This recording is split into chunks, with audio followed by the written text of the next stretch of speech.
चले जी, अल्लाह का नाम लेके हम अपना पहला कानून पढ़ने जा रहे हैं और ये कानून शायद आपकी ज़िंदगी का सबसे इंपॉर्टेंट कानून है बीइंग अ चार्टर्ड अकाउंटेंट, और वो है जनाब हमारे पास कंपनीज एक्ट 2017। ठीक है जी। इससे पहले कंपनीज ऑर्डिनेंस 1984 था, उसको रिप्लेस किया है कंपनीज एक्ट 2017 ने। सर इसमें है क्या, देखिए इसमें चार पांच बड़ी इंपॉर्टेंट बातें।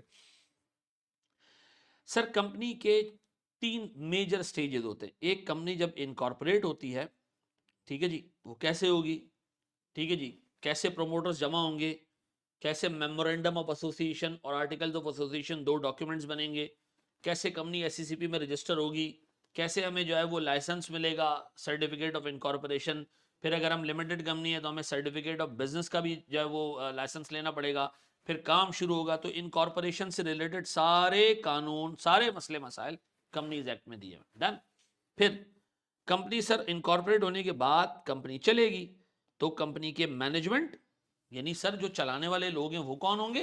जैसे लॉ कहता है जी, कंपनी में इतना इतना डायरेक्टर्स होने चाहिए, लिस्टेड कंपनी के अंदर कम से कम 3 डायरेक्टर्स होने चाहिए, 60 डायरेक्टर्स होने चाहिए, एक डायरेक्टर जो है वो प्राइवेट कंपनी में कम से कम होना चाहिए। मैनेजमेंट कैसे होगी, फिर हमारा लॉ ये कहता है कि जी सीएफओ होना चाहिए, हमारा लॉ ये कहता है कि जी हेड ऑफ इंटरनल ऑडिट होना चाहिए।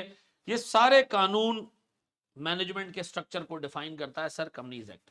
इनकॉर्पोरेशन कैसे करनी है, मैनेजमेंट कैसे सेटअप करनी है, ऑपरेट कैसे करना है, ठीक है जी, मीटिंग्स कितनी दफा करनी है डायरेक्टर्स ने, चलाना कैसे कंपनी को, हर साल फाइनेंशियल स्टेटमेंट्स बनाने, हर साल ऑडिट करना है, हर साल एनुअल जनरल मीटिंग करवानी है, ठीक है, हर तीसरे साल डायरेक्टर्स का इलेक्शन करवाना है, ठीक है जी, शेयर होल्डर्स के राइट्स प्रोटेक्ट करने, डिविडेंड देना है फ्रीक्वेंटली, ठीक है जी, अगर डिविडेंड नहीं देना तो शेयर होल्डर को कॉन्फिडेंस देना कि जी किस लिए पैसा रोका जा रहा है। ये सारे मामला हमारे जो है वो ऑपरेशन में आएंगे।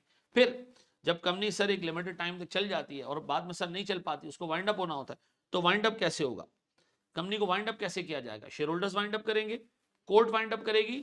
अगर सर कोई भी वाइंड अप करे, पैसे जो बचे होंगे, एसेट्स बचे होंगे, किसमें बटेंगे, पहले किसको मिलेगा। जैसे लॉ ये कहता है जी पहले पैसे मिलने चाहिए गवर्नमेंट को, उसके टैक्सेस दे दो, फिर जो बचे सिक्योर डेटर्स को पैसे दो, ठीक है जी, यानी सर जिन्होंने कंपनी को पैसे दिए और बदले में कोई एसेट गिरवी रखा है उनको पैसे दे दो, फिर अनसिक्योर डेटर्स को पैसे दो, फिर प्रेफरेंस शेयर होल्डर्स को पैसे दो, फिर जाके शेयर होल्डर्स को पैसे दो। तो ये सारे मामला प्रेफरेंशियल पेमेंट्स वाइंडिंग अप कैसे होगी, कौन लिक्विडेटर को अपॉइंट करेगा, कौन कोर्ट के पास जाएगा, ये सारी फॉर्मेलिटीज कंपनीज एक्ट में लिखी हुई हैं।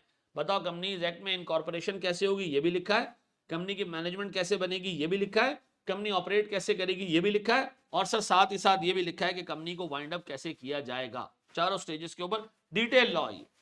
फिर सर नंबर टू पॉइंट बहुत इंपॉर्टेंट है। देखिए, एक कंपनी के पास जो एसेट्स आते हैं वो कहां से आते हैं, वो या तो मालिक लेकर आता है जिसको आप इक्विटी कहते हो, या लोन लेके आते हैं जिसको आप लायबिलिटी कहते हो। तो जो इक्विटी देता है वो शेयर होल्डर है ये, और जो लोन देता है ये हमारा लेंडर है, सर जिसने हमें लोन दिया है। ठीक है जी। एक बंदा पीछे भी बैठा हुआ है, ये देख रहा है जी, वाह जी ये भी कमा रहा है, और वाह वाह बाबू ये भी कमा रहा है। ठीक है जी, ये बंदा पोटेंशियल लेंडर या पोटेंशियल इन्वेस्टर है। ठीक है जी, ये बंदा पोटेंशियल शेयर होल्डर है या पोटेंशियल लेंडर है। ऐसा इन तीन लोगों के राइट्स को प्रोटेक्ट करना लॉ लॉ लॉ जो है वो इंश्योर करता है कि इनके राइट्स प्रोटेक्टेड रहें। शेयर होल्डर उसका हक तलफी ना हो, अगर उसके पास एक अच्छे खासे नंबर ऑफ शेयर हैं वो डायरेक्टर अपॉइंट कर सके, ठीक है जी, उसकी बोर्ड ऑफ डायरेक्टर्स की मीटिंग में बात सुनी जाए, ठीक है जी। और सर अगर शेयर होल्डर्स के राइट्स तल्फ हो रहे हैं, ठीक है जी, डिविडेंड नहीं दिया जा रहा है, उसके पास राइट है वो कोर्ट जा सकता है, ठीक है जी, उसके बाद राइट है वो जाके कंपनी के डॉक्यूमेंट चेक कर सकता है, कंपनी के फाइनेंशियल स्टेटमेंट देख सकता है, उसके बाद राइट है कि वो एजीएम अटेंड कर सकता है। क्रेडिटर के पास राइट है कि सर अगर पैसे ना दे तो कोर्ट जा सकता है कि जी मुझे मेरे पैसे नहीं मिल रहे। तो याद रखिए सर, इन तीनों लोगों के राइट्स प्रोटेक्ट करना लॉ का काम है। और सर कंपनी प्रोटेक्ट करती है इंटरेस्ट किसके, शेयर होल्डर्स के, क्रेडिटर्स के, और जनरल पब्लिक यानी वो पोटेंशियल इन्वेस्टर जो आगे जाके पैसा इन्वेस्ट करेंगे, ये लोग। ठीक है जी, दो बातें हो गई, इनकॉर्पोरेट कैसे होगा, मैनेजमेंट कैसे होगी, ऑपरेट कैसे होगा, वाइंड अप कैसे होगा, शेयर होल्डर्स के राइट्स, क्रेडिटर्स के राइट्स और जनरल पब्लिक के राइट्स। ठीक है जी। फिर अच्छा एक चीज सुनो, ये कंपनी है, उसमें चार बड़े शेयर होल्डर्स हैं, ए बी सी और डी, ठीक है जी, और फिर बहुत सारे छोटे छोटे शेयर होल्डर्स हैं। इसके पास 20-20% शेयर हैं चारों के पास, और 20% जो शेयर है ना जनरल पब्लिक के पास है, किसी एक बंदे के पास नहीं, हजारों लोगों के पास है।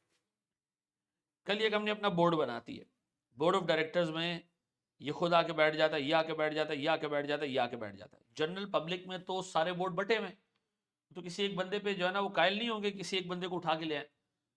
तो इनके राइट्स कौन देखेगा, इनको कौन प्रोटेक्ट करेगा, इनकी बात कौन सुनेगा?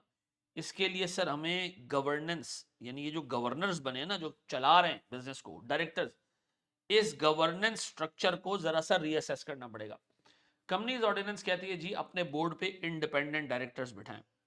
ये इंडिपेंडेंट डायरेक्टर्स कौन होते हैं? जो इन चारों से कनेक्टेड नहीं होते, ये चारों ही अपॉइंट करते हैं उसको, लेकर आते हैं बोर्ड के ऊपर। उसका काम क्या होता है? सिर्फ कंपनी में आके इन छोटे शेयर होल्डर्स के राइट्स प्रोटेक्ट करने। तो सर इसके लिए हमें क्या करना पड़ता है? एक अच्छा गवर्नेंस स्ट्रक्चर बनाने के लिए एक अच्छा लॉ चाहिए हमें।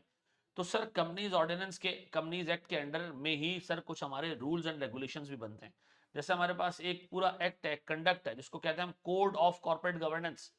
एक कोड लॉ है पूरा, कंपनीज ऑर्डिनेंस के अंडर में, कंपनीज एक्ट के अंडर में ही बना हो।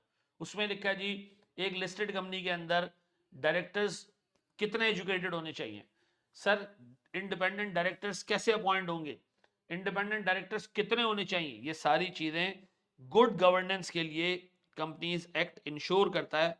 कंपनीज एक्ट के अंदर ये सारे क्लॉजेस लिखे हुए हैं जो ये इंश्योर करते हैं कि सर हमारे कॉर्पोरेट गवर्नेंस जो है वो अच्छे से हो, ठीक है जी, यानी कंपनी जो है वो अच्छे से गवर्न हो, अच्छे से उसको लीड किया जाए, छोटे इन्वेस्टर के राइट्स भी प्रोटेक्ट किए जाए। डन, तीन बातें हो गई। कंपनी इनकॉर्पोरेट कैसे होगी, मैनेज कैसे, मैनेजमेंट कैसे होगी उसकी, ऑपरेट कैसे होगी, वाइंड अप कैसे होगी, ठीक है जी। शेयर होल्डर्स, क्रेडिटर्स और जनरल पब्लिक के राइट्स कैसे प्रोटेक्ट होंगे। गुड गवर्नेंस इंश्योर करने के लिए लॉ बना हुआ है कोड ऑफ कॉर्पोरेट गवर्नेंस, जो कंपनीज एक्ट के नीचे ही आता है, ठीक है।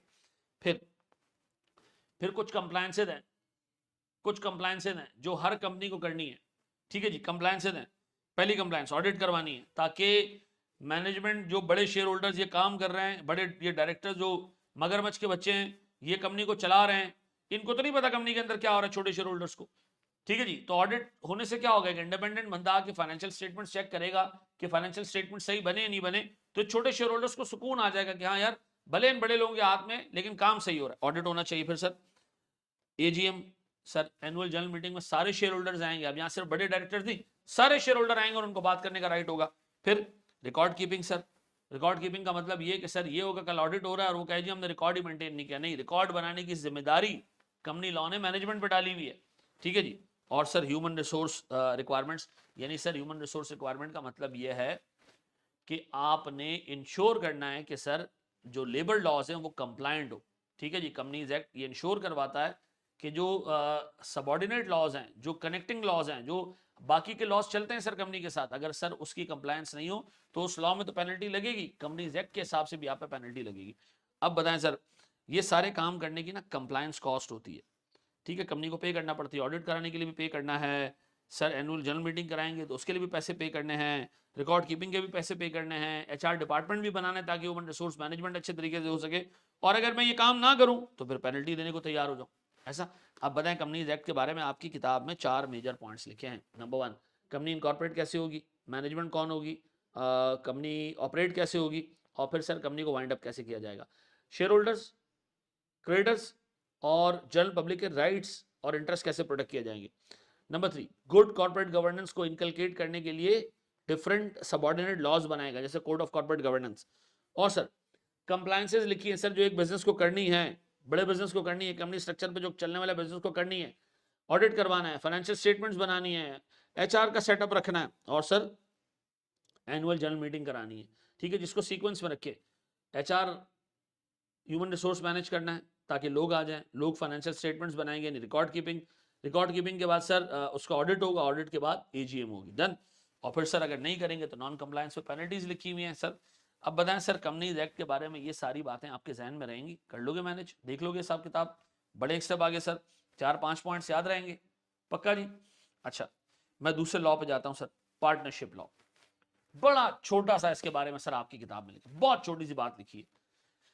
देखिए पार्टनरशिप फॉर्म जब शुरू होती है ना, तो मिसाल के तौर पर सर ए और बी पार्टनर्स हैं, इन्होंने 10-10 रुपए डाले, 20 रुपए से बिजनेस शुरू किया, 20 के 50 कर दिए। अब दोनों के राइट्स कितने हैं? 25 और 25, ठीक है जी। फिर एक नया बंदा आना चाह रहा है, वो नया बंदा बराबर का पार्टनर बनना चाह रहा है, वो 10 रुपए लेकर आएगा या उससे पैसे ज्यादा लिए जाएंगे? सर ज्यादा लिए जाएंगे, ऐसा। फिर क्या होगा, ये पुराना पार्टनरशिप अग्रीमेंट खत्म होगा, एक नया पार्टनरशिप अग्रीमेंट बनेगा। ठीक है, तो सर पार्टनरशिप अग्रीमेंट बार बार चेंज होता है, जब नया बंदा आता है या कोई जाता है, तो सर इस एग्रीमेंट की रजिस्ट्रेशन यानी फर्म की रजिस्ट्रेशन, फिर सर एक पॉइंट पे आगे अगर फर्म डिसॉल्व हो रही है तो डिसॉल्व कैसे होगी, राइट्स एंड ऑब्लिगेशन, जब लोग आएंगे और जब लोग जाएंगे तो उनके राइट्स क्या होंगे, उनके ऑब्लिगेशंस क्या होंगी। ठीक है जी, फर्म को इनकॉर्पोरेट करना, यानी इनकॉर्पोरेट का मतलब है सर रजिस्टर करना, डिसॉल्व करना, और sir rights and obligations during the tenure, sir आने जाने के वक्त और बिजनेस करते वक्त पार्टनरशिप में पार्टनर्स के राइट्स क्या होंगे, ऑब्लिगेशंस क्या होंगी, ये सारी चीजें पार्टनरशिप एक्ट में लिखी हैं। सर ये 1980s का है, सॉरी 1980s कह रहा हूँ, 18th सेंचुरी का ये।